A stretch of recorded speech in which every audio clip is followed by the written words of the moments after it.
Hey everybody, as always, thanks for taking a couple minutes out of your day to check out my channel. Coming up in this is episode 5 of season 5. Crazy how time flies by. I'm just going to do 3 things today. We're going to check out my Army Alice pack. Somebody wanted to see how I converted my Alice pack into my trapping basket, so we'll do that real quick. And then we're going to go out in the line. We're just going to do 1 catch and 1 remake, and then we'll come back here and check out the catch up close and wrap things up. So let's go out and check out my Alice pack conversion thing. Okay, so first, before I start this, I don't know if this would be an economical choice to, as far as the pack basket goes for trapping. I don't even know what one of these will cost. I think I bought this at a moving sale for like $5. It has the aluminum frame on it, and which is really cool. It's actually really comfortable with the pads and stuff on it. And I was going to buy a basket, but I had this thing laying around, really. So I just took a couple 5-gallon buckets, and I cut the bottom out of one, and slid it into the other one, and wired it together.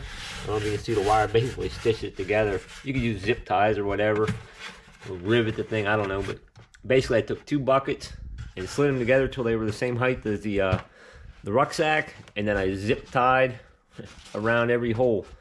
And here's a little thing I stole this idea from my brother. He always clamped them on the side of his basket. So, and it has tons of pockets and stuff to carry stuff. I always carry scissors, screwdriver, multi-tool, vice grips for adjusting traps and whatever out in the line. But it works out good for me. Like I said, I don't know if it would be an economical choice to actually go buy one of these brand new.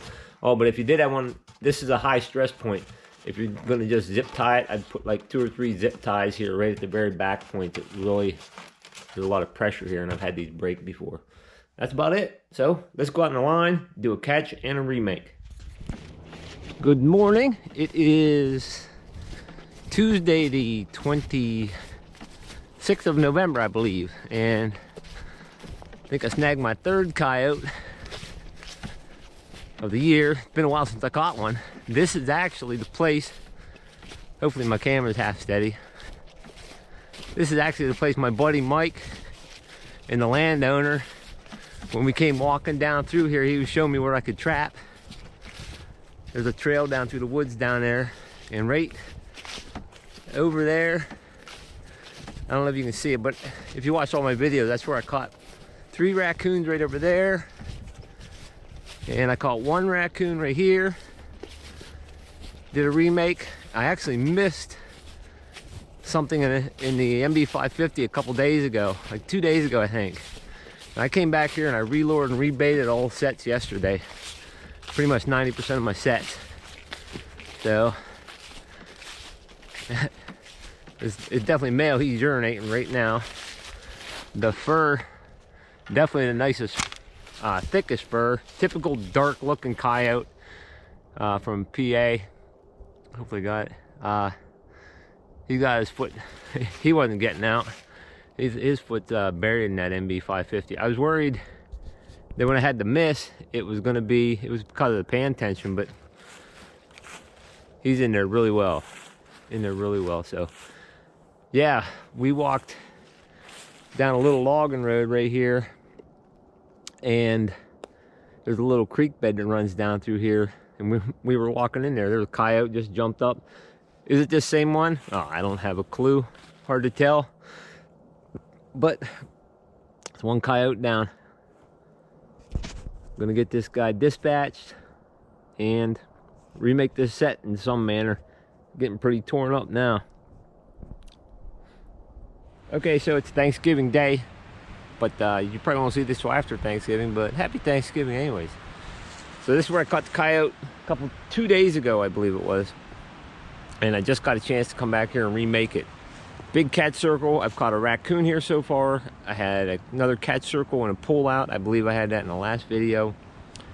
And then I caught the coyote, and it's all tore up now. And lots of eye appeal here, and there's tons of scent here. I mean, that coyote literally, when he was sitting here when I walked down, he probably peed about 8 ounces right here. So he urinated a little. So what I'm going to do, I'm going to dig as deep a dirt hole. My dirt hole used to be right here. I'm going to dig a dirt hole in a different location back that way. And I'm going to dig it as deep as I can with my trowel. This is one of my farther walks, so I didn't carry my dirt hole punch. And I'm going to replace this trap. Usually almost 90% of the time I just reuse my trap. Unless it looks like this, it's a complete ball of mud right now. So I'm going to replace this trap with a fresh one. So I'm going to get started here.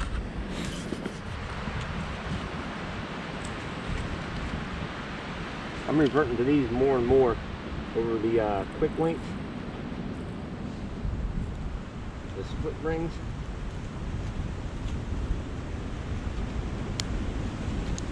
Easier for trap these, but easier for me too.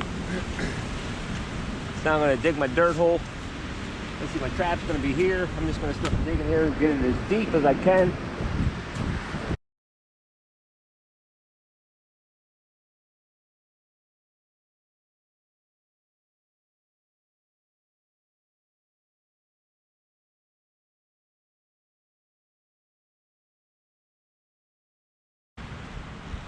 So there, I got a nice deep hole dug.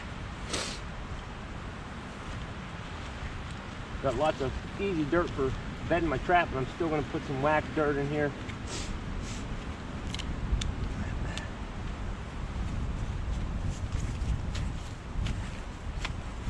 Because eventually, things are just going to slowly start freezing up on me. Put some of these clods behind it.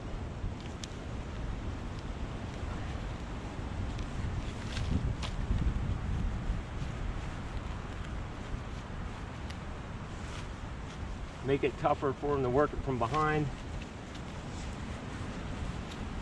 I'll save some of this dirt for sifting on top for blending.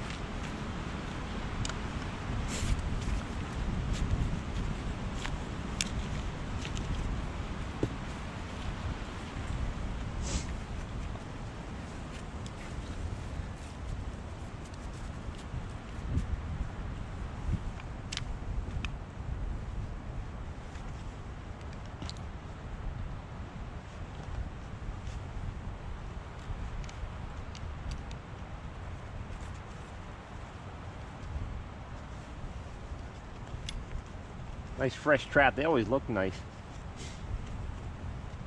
to start with. Then they end up like a ball of mud, but that's what you want them to look like. I'm gonna check my pan here. Pretty good.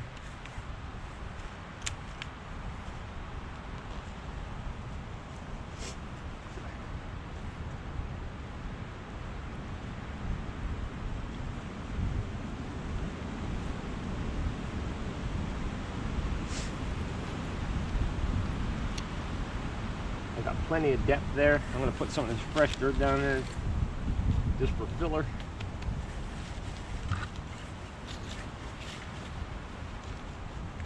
I always make a little pocket for my chain and stuff to be down in.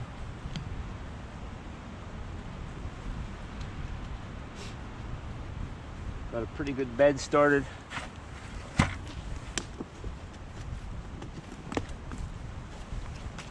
bit of wax dirt to line it with.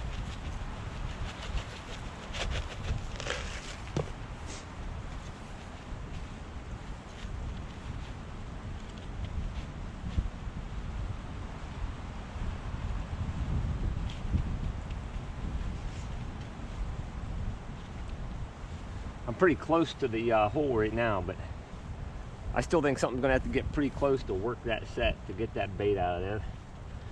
If I'm wrong, I'm wrong. Pretty well bedded. Now I'll set my night latch.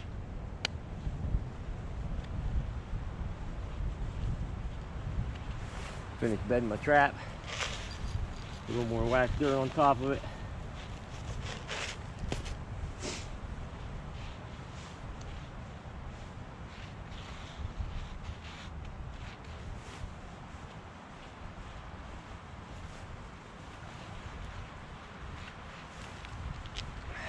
Put some of these clods over here. I'm gonna take some of this fresh dirt I dug out of the hole and blend in.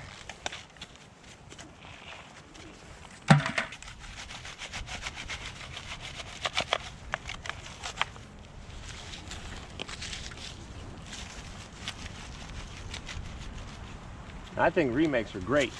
And one thing I'm going to do is I'm going to put a completely different bait and lure in this hole. The guy that watches some of my stuff, Eli, he sent me some bait. So I know that this is going to be new bait, because it's the first time I'm going to use it right now. I'm going to put it in this remake, and I'm going to put a pretty powerful lure in here too, because this place stinks all over. Smells like coyote still. Don't need any Yorn. I don't need any gland lures. I'm going to put a new food lure down there, and I'm going to put a strong lure, some kind of call lure here.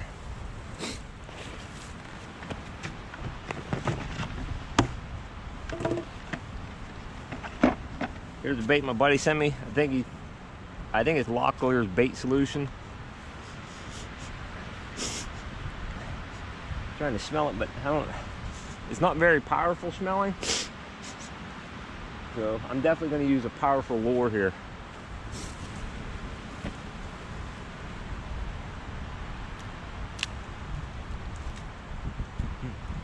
Could have got a better stick. A little glob of that down there. Nice and deep down that hole.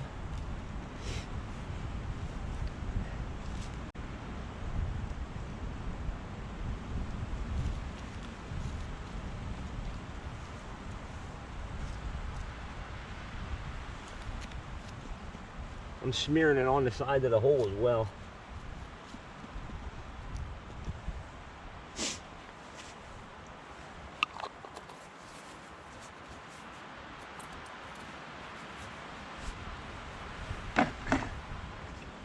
This is some Carmen's Canine Call.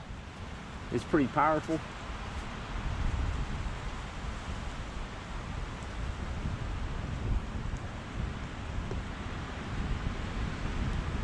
This I'm going to stick it right down in the hole. That's where I want them focused at. There's just something completely different for them here at this set. Shove that down that hole.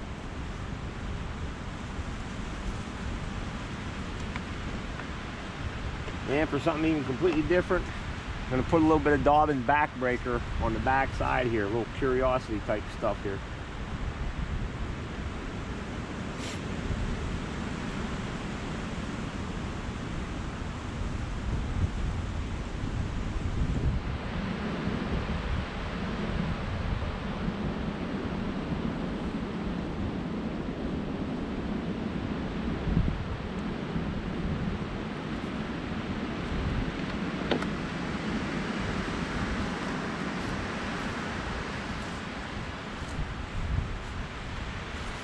Make a little ball of grass to shove down in there, a little more eye peel down in there. Make them work for it a little more and hopefully get them to step on that pan. So that's my remake. Completely different smells down the hole and a little curiosity stuff on top. And hopefully come back here and collect another coyote. So let's go back to my shed and I'll show you the coyote I caught here 2 days ago. Okay, here's the coyote from a couple days ago. I hung a gray fox right here just for size comparison. It was a pretty good sized coyote. I didn't weigh the thing. I guess I should have. It probably has some of the thickest fur. It's way bigger than that poor little gray fox. Definitely has some of the thickest fur of any of the coyotes or any of the canines I caught, and it's the most prime as far as leather wise goes. But the one thing, it's really dark, so I don't know if it'll be a very marketable one or not. Hard to tell. So we'll just have to wait and see how the FHA auctions go. And again, have a great day, and thanks again for tuning in and watching my channel. Hopefully I have episode 6 coming up in a week or so.